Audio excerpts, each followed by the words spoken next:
দুইটার সময় তওবা করে লাভ নাই। একটা হচ্ছে মৌতের যন্ত্রণা শুরু হয়ে গেলে, কিন্তু যন্ত্রণা শুরু হয়ে গেলে আগে পা থেকে শুরু হয়, আস্তে আস্তে গলার দিকে আসে। হাদিসে যেমন এসেছে, সূরা ওয়াকিয়ার মতো আছে, যে পায়ের দিক থেকে যন্ত্রণা শুরু হয়, আস্তে আস্তে আস্তে আস্তে এই গলার দিকে আসে। হাতটাকে গলার এখানে যখন চলে আসে, এখান থেকে মালাকুল মউত আপনাকে নিয়ে চলে যায়। এবং চোখ দিয়ে তাকিয়ে থাকে মানুষ। রূহটা চলে গেলে মানুষ চোখ দিয়ে তাকিয়ে থাকে। দেখবেন এই কারণে মৃত ব্যক্তি তাকিয়ে থাকে, চোখ খোলা থাকে।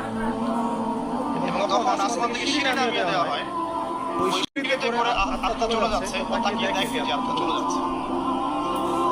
এবং মানুষ মারা যাওয়ার পরে চোখ জীবিত থাকে অনেকক্ষণ। মেডিকেল সায়েন্স যারা পড়েছে তাদের জিজ্ঞাসা করুন, মানুষ ডেড হয়ে গেলেও চোখ দেখবেন আরো কয়েক ঘন্টা, তার নির্দিষ্ট সময় পর্যন্ত চোখটা কিন্তু জীবিত থাকে।